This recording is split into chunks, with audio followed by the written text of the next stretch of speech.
Hello दोस्तों, आज मैं आपको जो कहानी सुनाने जा रही हूँ, ये कहानी है सौतेली माँ और जादुई लहंगे के जादू की। तो चलिए दोस्तों, देखते हैं आज की ये कहानी। कैलाशपुर गांव में सूरज नाम का एक व्यक्ति रहता था। सूरज बहुत गुस्से वाला व्यक्ति था। उसे ज्यादा किसी से बातचीत करना पसंद नहीं था।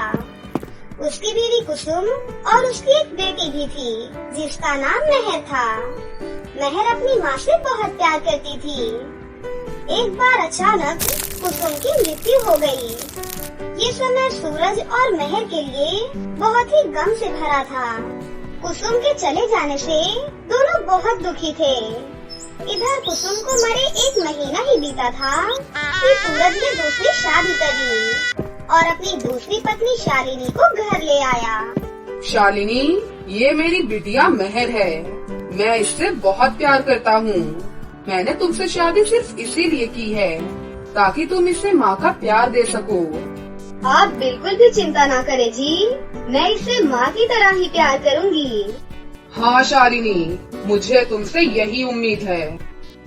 फिर उस दिन शालिनी मेहर से बात करने के लिए गई।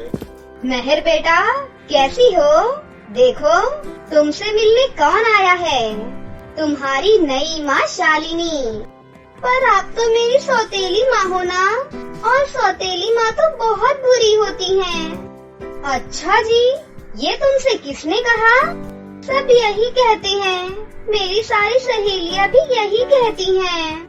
अच्छा सुनो, मैं तुम्हारी सौतेली माँ नहीं हूँ, बल्कि तुम्हारी माँ हूँ। बस तुम मुझे अब से माँ कहकर बुलाना। मतलब ये कि तुम्हारे पापा ने मुझसे सिर्फ तुम्हारे लिए ही शादी की है और मुझसे कहा है कि मैं तुम्हारा खास ध्यान रखूं। और वैसे भी तुम बहुत ही प्यारी हो और मुझे भी बहुत पसंद आ गई हो। वो क्यों भला? क्योंकि तुम दिन भर अपनी माँ की तस्वीर देखती रहती हो। तुम अपनी माँ से बहुत ही प्यार करती हो और इतना प्यार करने वाली बेटी मुझे मिल जाए फिर तो मेरे भाग्य ही खुल जाएंगे, है ना? आप भी बहुत प्यारी हो। अब से आप ही मेरी माँ हो। माँ। पहले ही दिन मेहर और शालिनी की दोस्ती हो गई और अगले कुछ ही दिनों में वो दोनों आपस में घुल मिल गई थी। उन दोनों को एक साथ रहना बहुत पसंद था। वो लोग पूरे दिन बातें करती, हंसती खेलती और एक साथ ही खाना खाती। ऐसे ही कुछ दिन बीत गया। मेहर ने अपनी माँ की अलमारी खोलकर अपनी सगी माँ का लहंगा निकालकर शालिनी को दिया और बोली, माँ, ये लहंगा पहन कर दिखाओ ना। ये लहंगा मेरी माँ का फेवरेट लहंगा हुआ करता था और ये मेरी माँ पर बहुत ही अच्छा लगता था। आप प्लीज इसे पहन कर दिखाओ ना। प्लीज माँ, आप पर भी ये बहुत जमेगा। जरूर, ये लहंगा तुमने मुझे दिया है तो मैं इसे पहनकर तुम्हें जरूर दिखाऊंगी। तुम यहीं रुको, मैं पहनकर अभी आती हूँ। शालिनी कमरे में गई और उसने वो लहंगा पहना, पर जैसे ही उसने लहंगे को पहना वो गायब हो गई। तभी सूरज आ गया और दरवाजा खटखटाने लगा। है कोई? शालिनी, मैं बाहर खड़ा हूँ, दरवाजा तो खोलो। शालिनी ने फटाफट से दरवाजा खोला, पर वो सूरज को नजर ही नहीं आ रही थी। कमाल है, दरवाजा अपने आप कैसे खुल गया? और शालिनी कहीं नजर क्यों नहीं आ रही? शालिनी, तुम कहाँ हो? हाँ जी, बोलिए। अरे, तुम दिखाई ही नहीं दे रही। कहाँ हो तुम? जी, यहीं पर तो हूँ। क्या हो गया आपको? ओहो, क्या मजाक कर रही हो? मुझे तो नहीं दिख रही तुम। तभी सूरज को बाहर से एक आवाज आई। सूरज, मिस्टर सूरज, सूरज।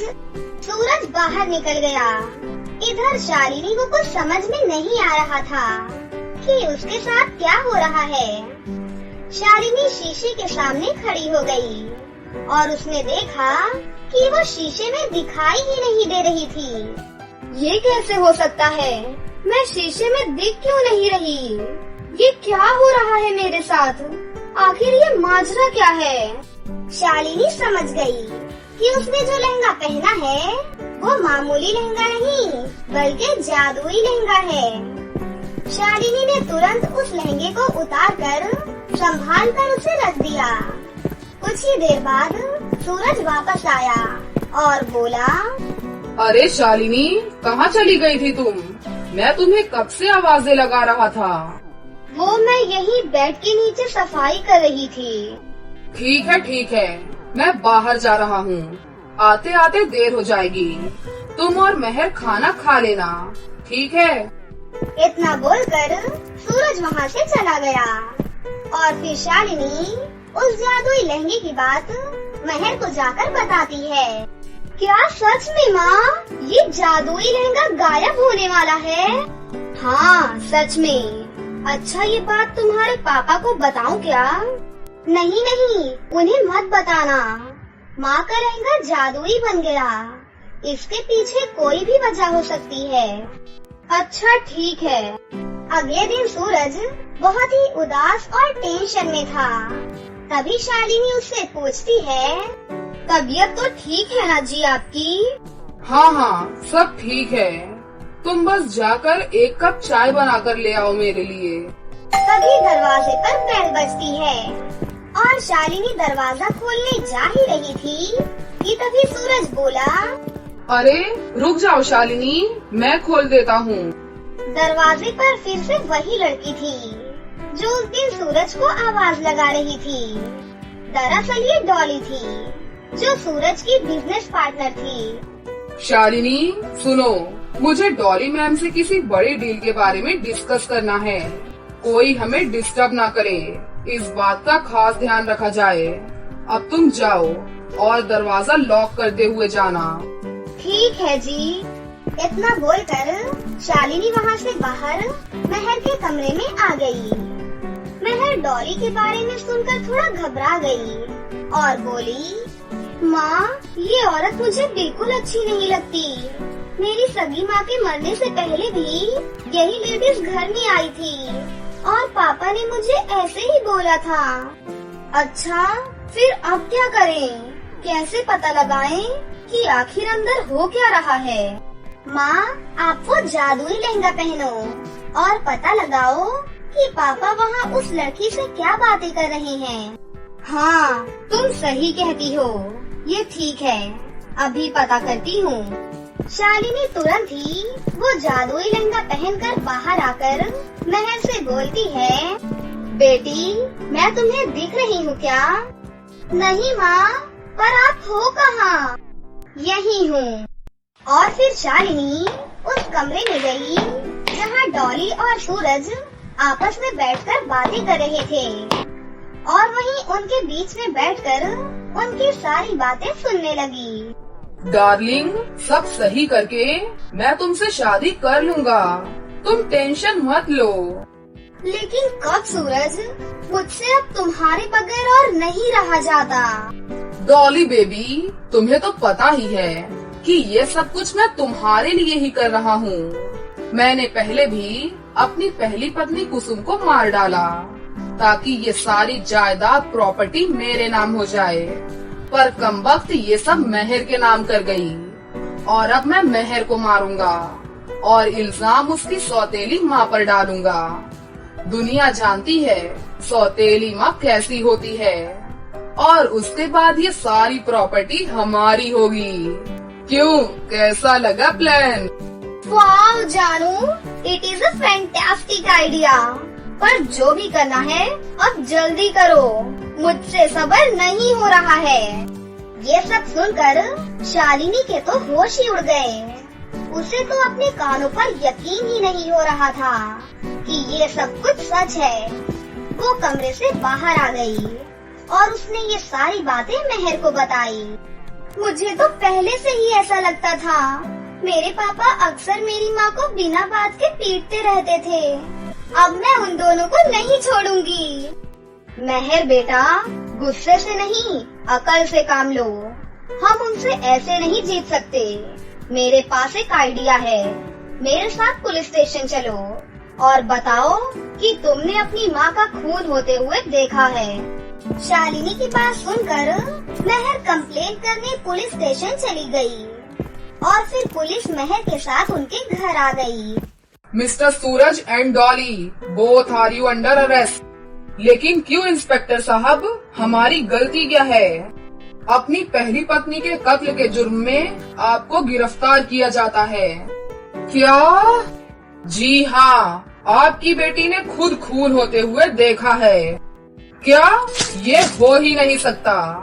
जब मैंने कुसुम को मारा था तब वो वहाँ पर नहीं थी। देखिए इंस्पेक्टर साहब, इन्होंने खुद कबूल कर लिया कि इन्होंने कुसुम का खून किया है। सूरज और डॉली, अब तुम दोनों मेरे साथ चलो। तुम दोनों की जगह अब जेल में है और वहीं चक्की पीसना।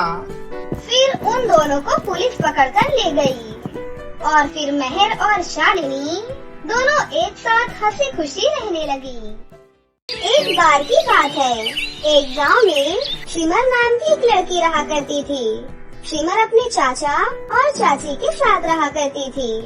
सिमर के माता पिता की मृत्यु उसके बचपन में ही एक कार एक्सीडेंट में हो गई थी। तब से सिमर अपने चाचा चाची के साथ ही रहती थी। सिमर के चाचा काम की तलाश में अक्सर बहुत दिनों तक बाहर ही रहा करते थे और सिमर की चाची रूपाली उसे बिल्कुल भी पसंद नहीं करती थी। सिमर से पूरे घर का काम भी करवाती थी और सिमर को दिन भर में सिर्फ एक बार ही खाना खाने को देती थी, वो भी एक दिन का बासी शाम का बचा हुआ खाना। सिमर उस घर में बिल्कुल भी खुश नहीं थी। वो अपना जीवन किसी तरह से बिता रही थी। वहीं रूपाली कोई भी काम नहीं करती थी, बस पूरे दिन बैठकर खुशी खुशी अपना जीवन बिता रही थी।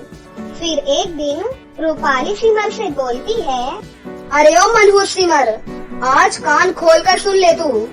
आज घर की जल्दी जल्दी साफ सफाई कर ले और स्वादिष्ट स्वादिष्ट व्यंजन बना कर रख दे, क्योंकि आज मेरी बहन प्रीति मुझसे मिलने के लिए आ रही है। तू मेरी बात तो समझ गई ना? चाची जी, आप चिंता मत करिए, मैं घर का पूरा काम कर दूंगी। समझ गई तो जा जल्दी से काम कर। खड़े खड़े मेरा मुंह क्या देख रही है? चल अब जल्दी से अंदर जा और घर के काम में लग जा। बेचारी सिमर पूरे दिन घर का काम करती है और शाम को रूपाली की बहन प्रीति आ जाती है। दीदी, कैसी हो आप? बहन, मैं तो ठीक हूँ, तुम अपना बताओ, तुम कैसी हो? दोनों बहनें बहुत देर तक बात करती रहती हैं और खुशी से अपना दिन बिताती हैं। जब दोनों बहनें आपस में बातें कर रही थीं, तभी वहाँ पर सिमर आती है और अपनी चाची जी से बोलती है, चाची जी, मुझे खाना दे दीजिए। आज सुबह से मैं कुछ भी नहीं खाई हूँ, मुझे बहुत जोरों की भूख लगी है चाची जी। अरे मनहूस, तुझे दिखाई नहीं देता है क्या? मैं अपनी बहन से बातें कर रही हूँ। अपनी मनहूस शक्ल लेकर तू हमेशा आ जाती है। एक दिन अगर खाना नहीं खाएगी तो मर थोड़ी जाएगी। तू किचन में जाकर देख, मैंने तेरे लिए खाना पहले से निकाल कर रख दिया है। जा और जाकर अपना पेट भर ले। और हाँ, एक बात कान खोल कर सुन ले, फिर से दोबारा से आई तो फिर देखना मैं तुझे कैसे बताती हूँ। जब देखो तब आ जाती है दिमाग खाने। अच्छा प्रीति, तुम बताओ, तुम क्या कह रही थी? दोनों बहनें आपस में बातें करने लगती हैं। वहीं दूसरी तरफ सिमर रूखी सूखी रोटी खाकर सो जाती है। फिर अगले दिन सुबह होने पर सिमर जल्दी से उठ जाती है और घर का काम करने लगती है। वहीं दूसरी तरफ रूपाली और उसकी बहन प्रीति आपस में बातें कर रही थी। दीदी, मैं तो आपसे एक बात बताना ही भूल गई। यहाँ से थोड़ी दूर एक ब्यूटी कंपटीशन हो रहा है। ब्यूटी कंपटीशन में भाग लेने के लिए एक अच्छा सा लहंगा पहनकर जाना होता है। और दीदी, आप मेरे लिए एक अच्छा सा लहंगा खरीद दो और एक अच्छे ब्रांड का होना चाहिए वो। आप तो मुझे जानती ही हो कि मैं कितनी सुंदर हूँ। अगर मैंने ब्यूटी कंपटीशन में भाग लिया तो मैं ही जीतूंगी। और जीतने पर मुझे बहुत ढेर सारे पैसे भी मिलेंगे। ठीक है बहन, तू कहे और मैं न लाऊं, ऐसा तो हो ही नहीं सकता। तू मेरी सबसे छोटी और प्यारी बहन है। मैं तुझे एक अच्छे ब्रांड का लहंगा खरीद दूंगी, जिससे ब्यूटी कंपटीशन में तू ही जीतेगी। रूपाली और प्रीति की ये सारी बातें सिमर सुन लेती है और सिमर बोलती है, क्या ब्यूटी कंपटीशन? मैं भी बहुत सुंदर हूँ। अगर मैं ब्यूटी कंपटीशन में पार्टिसिपेट करूँ तो मैं भी जीत सकती हूँ। एक बार मुझे चाची जी से जाकर बात कर लेनी चाहिए। क्या पता वो मेरे लिए भी एक लहंगा खरीद दे। इतना बोलकर सिमर अपनी चाची के पास जाती है और उनसे बोलती है, चाची जी, मैं भी ब्यूटी कंपटीशन में पार्टिसिपेट करना चाहती हूँ। आप मेरे लिए भी एक लहंगा ले आइएगा। थोड़ा सस्ता ही हो, लेकिन आप मेरे लिए ले आइएगा। चाची जी, मेरा बचपन से ये सपना है कि मैं एक ब्यूटी कंपटीशन में पार्टिसिपेट करूँ। अरे दीदी, आपने भी अपने नौकरों को कितना सर पर चढ़ा कर रखा है। ये जैसे आपको ऑर्डर दे रही हो। आप इसे कुछ कहती क्यों नहीं? हाँ बहन, तू सही कहती है। मैंने अपने नौकरों को कितनी छूट दे रखी है। मैं इसे कुछ कहती नहीं हूँ तो ये मेरे सर पर चढ़ गई है। देखो तो भला इस कलमुही की हिम्मत कैसे हुई कि ये मुझसे लहंगा मांगने लगी, वो भी ब्यूटी कंपटीशन जीतने के लिए। अरे मनहूस, तू मेरी बात ध्यान से सुन। इस ब्यूटी कंपटीशन में मेरी बहन पार्टिसिपेट कर रही है और उसे ही ब्यूटी कंपटीशन जीतना है। तेरी हिम्मत भी कैसे हुई कि तू मुझसे लहंगा मांग रही है? अब तू यहाँ से चली जा, या तू इस घर से बाहर निकलना चाहती है? अगर तू ज्यादा बोलेगी तो मैं तुझे धक्के मार कर इस घर से बाहर निकाल दूंगी। न जाने मैंने पिछले जन्म में क्या किया था कि ये मनहूस मेरे पीछे पड़ी हुई है। अब जा भी और जल्दी हम दोनों के लिए कॉफी बना कर ला। अरे दीदी, आप भी इस मनहूस को बोलकर अपना मूड मत खराब करो। चलो हम दोनों कहीं शॉपिंग करने चलते हैं। हाँ बहन, तू सही कहती है। बाहर घूमने से मेरा मूड भी फ्रेश हो जाएगा। इतना बोलकर रूपाली और प्रीति मार्केट की तरफ शॉपिंग करने के लिए चली जाती हैं। रूपाली और प्रीति के शॉपिंग पर चले जाने के बाद इधर सिमर बहुत रोती है, क्योंकि रूपाली और प्रीति मिलकर सिमर को बहुत डांटती थी। इसलिए सिमर बहुत रो रही थी और अपनी माँ पापा के फोटो के आगे जाकर सिमर बहुत रोने लगती है। माँ, पिताजी, आप लोगों के जाने के बाद मेरा पूरा जीवन ही खराब हो गया है। मैं यहाँ पर एक नर्क की तरह अपना पूरा जीवन बिता रही हूँ। चाची जी मुझे बहुत डांटती है। मैं घर का सारा काम भी करती हूँ और शाम को बची हुई एक रोटी ही खाती हूँ, वो भी कल शाम की बची हुई। आज मैंने उनसे एक लहंगा क्या मांग लिया, वो और उनकी बहन ने मिलकर मुझे बहुत डांटा। माँ, मैं अपना जीवन एक नर्क की तरह बिताती हूँ। भला ऐसा जीवन जीने से क्या फायदा? ऐसा बोलकर सिमर अपनी माँ की तस्वीर के सामने जोर जोर से रोने लगती है। तभी उसकी माँ की तस्वीर में से उसकी माँ वहाँ पर प्रकट हो जाती है। बेटी सिमर, तुम रो मत। मुझे सब पता है कि तुम्हारे ऊपर कितना अत्याचार होता है। माँ, आप यहाँ पर कैसे? भला ऐसा कैसे हो सकता है माँ? हाँ बेटा सिमर, मेरे मरने के बाद मेरी आत्मा को शांति नहीं मिली, क्योंकि मुझे पता था कि तुम्हारी चाची तुम्हें बहुत सताएंगी। लेकिन बेटी, अब तुम चिंता मत करो। तुम्हारे दुख के दिन अब खत्म हुए।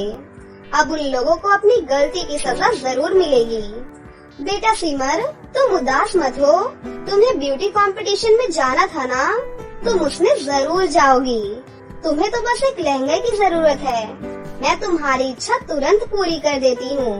बेटी, मुझे पता था कि तुम्हारा बचपन से सपना है एक ब्यूटी कंपटीशन में पार्टिसिपेट करने के लिए। इसलिए बेटी, तुम हॉल में जाकर देखो। वहाँ पर तुम्हें एक बहुत ही सुंदर और जादुई लहंगा मिलेगा। तुम देखना बेटी, वो जादुई लहंगा इतना अच्छा है कि ब्यूटी कंपटीशन में तुम ही जीतोगी। माँ, आप बहुत अच्छी हो, जो कि मरने के बाद भी आपने मेरी मदद की। फिर जैसे ही सिमर हॉल में जाकर देखती है तो वहाँ पर एक बहुत ही सुंदर और खूबसूरत लहंगा रखा हुआ था, जिसे देखकर सिमर बहुत ही खुश हो जाती है। कल ब्यूटी कंपटीशन है और उससे पहले ही अपने पास इतना सुंदर लहंगा देखकर सिमर और खुश हो जाती है। फिर थोड़ी देर के बाद रूपाली और प्रीति भी शॉपिंग करके घर वापस आ जाती हैं। प्रीति ने अपने लिए भी एक लहंगा खरीदा हुआ था। फिर ब्यूटी कंपटीशन के दिन सिमर ब्यूटी कंपटीशन में पार्टिसिपेट की हुई थी। सिमर इतना सुंदर लहंगा पहनी हुई थी कि सभी की नजर सिर्फ सिमर पर ही थी और सिमर दिखने में बहुत ही सुंदर लग रही थी। इसलिए सिमर ब्यूटी कंपटीशन जीत जाती है, जिससे कि वो बहुत खुश होती है। सिमर के घर आने के बाद रूपाली बहुत ही गुस्सा हो जाती है और वो सिमर से गुस्से में बोलती है, क्यों रे मनहूस, तेरे पास इतना सुंदर लहंगा है, तूने मुझे क्यों नहीं बताया? मेरी बहन तेरी वजह से ब्यूटी कंपटीशन में हार गई, लेकिन तेरे पास ये लहंगा आया कहाँ से? क्या तूने किसी से चोरी किया है? तुझे सुनाई कम देता है क्या? मेरी दीदी तुझसे कुछ पूछ रही है, तू उसका जवाब जल्दी दे। वो चाची जी, ये जादुई लहंगा मेरी माँ ने मुझे दिया है। तेरी माँ ने तुझे ये लहंगा दिया है, लेकिन अब कोई फायदा नहीं, क्योंकि ये लहंगा अब मेरी बहन ले लेगी। फिर प्रीति वो जादुई लहंगा अपने हाथों में ले लेती है। प्रीति जैसे ही वो जादुई लहंगा छूती है, वो देखने में काली और बदसूरत हो जाती है, जिसे देखकर प्रीति बहुत उदास हो जाती है। अरे नहीं दीदी, मेरे साथ ये क्या हो गया? मैं इस जादुई लहंगे को छूते ही इतनी काली कैसे हो गई? क्यों रे सिमर, तूने मेरी बहन के साथ क्या किया है? मेरी बहन इतनी काली कैसे हो गई? इतना बोलने के बाद रूपाली भी उस जादुई लहंगे को छू लेती है और वो भी दिखने में काली और बदसूरत हो जाती है। तभी वहाँ पर सिमर की माँ प्रकट हो जाती है और सिमर से बोलती है, बेटी सिमर, मेरा काम हो गया है, अब मेरी आत्मा को शांति मिलेगी। बेटी, अगर तुम्हें किसी भी चीज की जरूरत हो तो तुम इस जादुई लहंगे से मांग लेना, तुम्हारी सारी इच्छा पूरी हो जाएगी। फिर सिमर की माँ को शांति मिल जाती है और वो हमेशा के लिए वहाँ से चली जाती है। सिमर जादुई लहंगे को लेकर रूपाली के घर से हमेशा के लिए चली जाती है और जादुई लहंगे से एक सुंदर सा घर मांग लेती है और उस घर में हंसी खुशी अपनी जिंदगी जीने लगती है। तो दोस्तों, कैसी लगी आपको हमारी ये कहानी? अगर आपको हमारी कहानी अच्छी लगी हो तो इसे जरूर लाइक करें, साथ ही हमारे चैनल को सब्सक्राइब भी कर लें और बेल आइकन को दबाना ना भूलें। मिलते हैं अगली वीडियो में। धन्यवाद।